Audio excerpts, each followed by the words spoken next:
नमस्कार दोस्तों, मैं हूं रंजोत सिंह संस्कार टीवी चैनल से। संस्कार चैनल यानी संस्कारों का प्रवाह, हमारी संस्कृति, हमारी विरासत। हमेशा हम आपको अपने धर्म से, अपनी संस्कृति से के दर्शन कराते रहते हैं।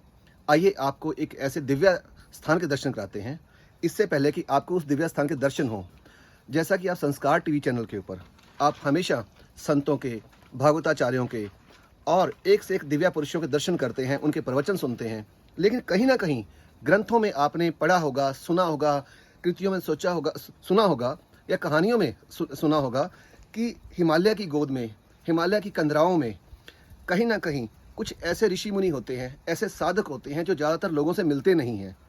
अक्सर हम अब जो हमारे नज़दीक हमें हमारे गुरु, हमारे आचार्य है, वो हमें मार्गदर्शन करते रहते हैं।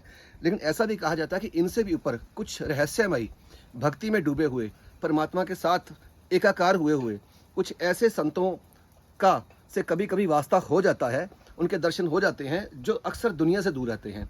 उन्हीं की खोज में हम पहुँचे हैं हिमालय की गोद में, हिमाचल में। यहाँ एक मठ में है जिसका नाम है काली मठ, और वहाँ पर एक साधक है, उनके दर्शन कराते हैं। उनसे कुछ ऐसे प्रश्न जानने की कोशिश करते हैं जो अक्सर अब हमारे मन में होते हैं कि अगर भक्ति करें तो कैसे करें, भक्ति हमारी हो रही है उसका फल कैसे मिलेगा, अगर हम किसी साधना में हैं तो साधना जो की है उसकी अनुभूति कैसे होगी, साधना हो चुकी है या नहीं हो चुकी। इसके अलावा हमारा एक और प्रश्न है, बड़ा अलग हटके प्रश्न है, जिससे कई बार हम डरते भी हैं, हम झांकना भी चाहते हैं। उसके अंदर बहुत सारी क्यूरियोसिटी भी है। वो ये है कि जैसे भक्ति के कई मार्ग हैं, श्रद्धा है, पूजा है, सेवा है, मंत्र का जप है। इसके अलावा एक और है तंत्र का मार्ग। क्या तंत्र का मार्ग हमारे जीवन के लिए उपयोगी है? वो कहाँ तक ठीक है?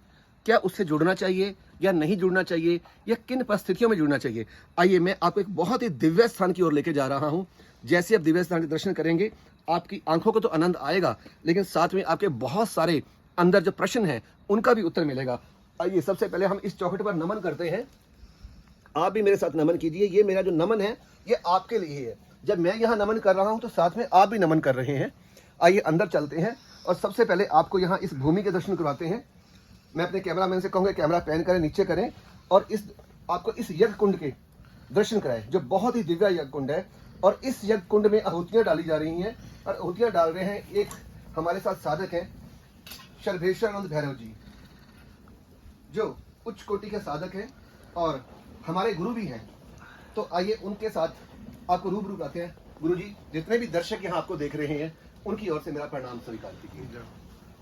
गुरु जी, आज हम आपसे कुछ प्रश्नों को जानने के लिए आए हैं, और ये प्रश्न मेरे नहीं है, ये हमारे जो भारत की मानस है, जो भक्त हैं, जो श्रद्धा से भक्ति के साथ जुड़ना चाहते हैं, जुड़े हुए हैं, उनके कुछ ऐसे प्रश्न जिनके अक्सर उत्तर उन्हें नहीं मिलते, या हर जगह उनका उत्तर अलग अलग मिलता है।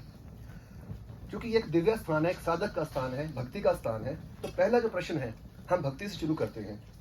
बहुत लोग घर में मंदिर बनाकर भक्ति करते हैं, कुछ अपने गुरु के साथ जुड़ते हैं, कुछ विशेष जीवन की चीज़ों को त्याग कर सिर्फ भक्ति में जुड़ते हैं। उन्हें एहसास कैसे हो कि ये भक्ति जो है वो सही जा रही है या नहीं जा रही है? ये पहला प्रश्न है। दूसरा, जब वो साधना कोई करता है तो उस साधना का उसे फल मिला, वो साधना संपूर्ण हुई या नहीं हुई, उसकी अनुभूति कैसे होती है? इन दो प्रश्नों के उत्तर आ जाएं, तब मैं तीसरा प्रश्न करूंगा। आइए पहले सबसे पहले पूज्य गुरुदेव से हम इन दो प्रश्नों को जानते हैं कि भक्ति को कैसे चुने, कैसे पता चले कि हमारी भक्ति सही है, उसकी निशानियां क्या है, जो गुरु है वो कैसा होना चाहिए। इस प्रश्न शुरू करते हुए फिर हम अगले प्रश्न तक जाएंगे। गुरु जी, जो सबसे पहला प्रश्न यही है कि हमें भक्ति का मार्ग जब चयन करें तो कैसे करें? बेटा ये बंद करो।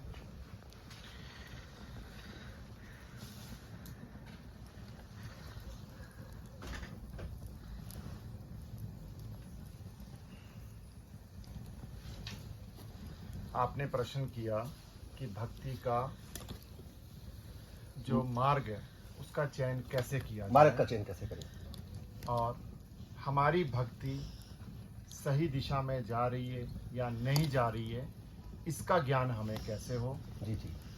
और हमें भक्ति के कौन से मार्ग का अनुसरण करना चाहिए।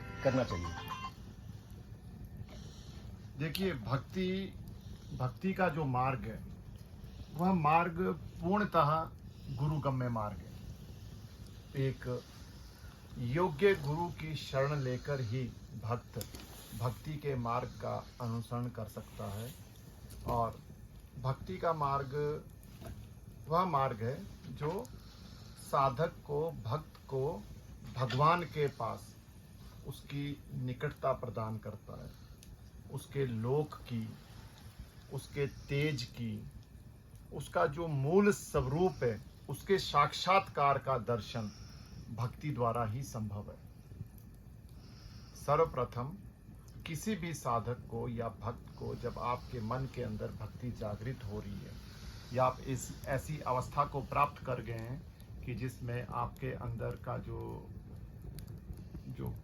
परमात्मा जो आपके अंदर जो विद्यमान है, अब वो आपको पूर्णतः प्रेरित कर रहा है परम तत्व में मिलने के लिए, उसमें समाहित होने के लिए, तो वह भक्ति की जागृति की अवस्था है। ऐसी अवस्था में जब आपको योग्य गुरु प्राप्त हो जाए तो आपका चित्त, आपका व्यवहार, आपका आचरण, आपके संस्कार वह किस तरह के है, इसी के अनुरूप गुरु यह तय करता है कि आप किस तरह की भक्ति के मार्ग में आगे जाएंगे। आपको कौन से देवता की, किस इष्ट की, देवी की आपको साधना या भक्ति करनी चाहिए। गुरुजी, आपके कहने का मतलब ये है कि भक्ति भगत को चुनती है, ना कि भगत भक्ति को चुनता है। हाँ, बिल्कुल। क्योंकि जो साधना है यह हमारे प्रारब्ध के, जो हमारे पुण्य कर्म है, हमारे संस्कार है, उन्हीं के द्वारा साधना तय होती है कि आप किस तरह की साधना अपने जीवन में करेंगे। हो सकता है किसी व्यक्ति ने पूर्व जन्म में हनुमान जी की साधना की है, तो वह गुरु ज्ञान करवाएगा कि आपके पूर्व जन्म में आपने इस देवता की साधना की थी और यहाँ पर इस अवस्था में आपकी साधना अधूरी रह गई थी और अब आप पुनः अपनी साधना को आगे बढ़ाएं, तो आपको शीघ्र अतिशीघ्र उस साधना में सफलता प्राप्त होगी।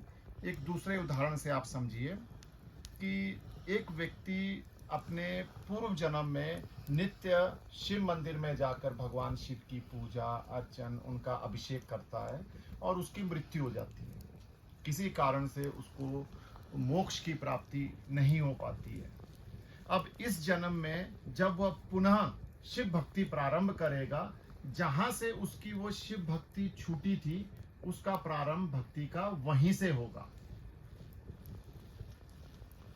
तो यह ज्ञान सिर्फ और सिर्फ गुरु के द्वारा ही संभव है।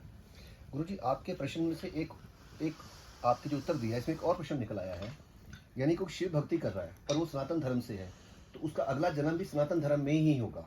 निश्चित तौर पर अगर आप सनातन धर्म की हर मान्यताओं को, जो कि शाश्वत धर्म है, सनातन धर्म जो कि मूल धर्म है, अगर आपने उसके हर नियमों का आपने अनुसरण किया है और जो सनातन देवी देवताओं के प्रति आपका झुकाव है, आपका भाव है, भक्ति है, समर्पण है, तो निश्चित तौर पर जो आपका अगला जन्म भी जो होगा वह सनातन संस्कृति में ही होगा।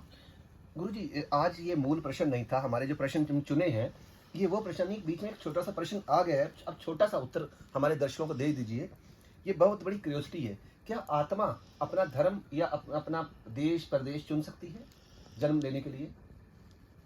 वह आत्मा चुन सकती है जिसने जीते जी जब अपने शरीर में, जिसे आत्म जागृति कहा जाता है या इनलाइटमेंट कहा जाता है, जिसने उसको प्राप्त कर लिया है, जो आत्मा मूल तत्व को जान चुकी है, फिर वह अपने जीवन के जो उसके संकल्प है, लोक सेवा, जन कल्याण, उनकी पूर्ति के लिए विशेष शरीर, विशेष क्षेत्र, धर्म, संप्रदाय का निश्चित तौर पर आत्मा चयन करती है। यानी आत्मा में जो चेतना होती है, तो जो आम इंसान है, जो बहुत सारे मरते हैं, पैदा होते हैं, जब उनका शरीर छोड़ते हैं तब उनकी आत्मा की अवस्था क्या होती है? क्या वो मूर्छित अवस्था में होते हैं या उनके अंदर वो चेतनता नहीं होती या अपने पे कंट्रोल नहीं होता? देखिए, आत्मा सदैव ही चैतन्य है।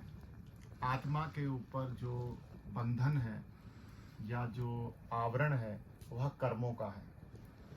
किसी भी व्यक्ति की आत्मा, वह क्योंकि मूल जो तत्व है, जो परमात्मा का जो मूल स्वरूप है, उसी का अंश प्रत्येक व्यक्ति की आत्मा है। प्रत्येक आत्मा चैतन्य है, लेकिन प्रत्येक व्यक्ति का, मनुष्य का, जीव का जो कर्म है वह अलग अलग भिन्न भिन्न है। उसके अनुरूप आत्मा की गति है।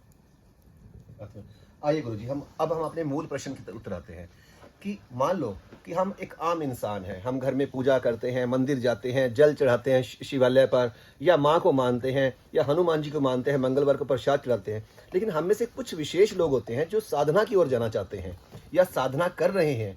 उन्हें कैसे पता चले कि जो साधना है वो उनकी कंप्लीट हो चुकी है, संपूर्ण हो चुकी है? वो अनुभूति जो है साधना की, जैसा कि हमने ग्रंथों में पढ़ा है, वो अनुभूति हमारे अंदर कैसे होती है?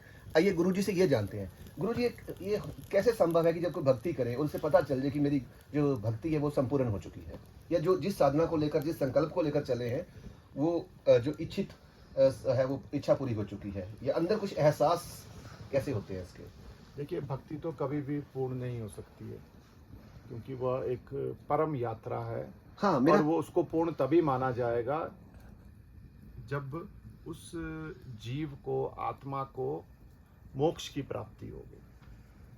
परंतु एक सामान्य जो समाज में जितने भी जो साधक है, उनकी साधना सफलता की ओर अग्रसर है या नहीं है, इसका ज्ञान अलग अलग माध्यमों से, बहुत सारे ऐसे संकेत है जिनके द्वारा इसका ज्ञान होता है, जिनके द्वारा यह संभव है कि कोई भी साधक यह जान सके कि उसकी साधना की क्या दिशा जा रही है। तो इसके लिए पहला ज्ञान तो गुरु तत्व के द्वारा ही करवाया जाएगा। दूसरा ज्ञान जो है वह स्वप्नों के माध्यम से या आपकी अनुभूतियों के माध्यम से, कि आप किस तरह की आप अनुभूतियां आपको हो रही है, आपके अंदर किस तरह की दिव्यता, किस तरह के भाव, आपके विचारों में, आपके स्वरूप में क्या परिवर्तन, यह सारी बहुत सारी ऐसी अवस्थाएं हैं। क्योंकि साधना या भक्ति का जो मूल तात्पर्य जो है वह यह है कि आपकी चैतन्यता, आप कितने चैतन्य हो गए, आप कितने जागृत हो गए हैं, आपके प्रति प्रकृति के लिए, प्रकृति के प्रत्येक रचना के लिए, जीव के लिए, वनस्पतियों के लिए कितने आपके हृदय के अंदर करुणा आ गई है।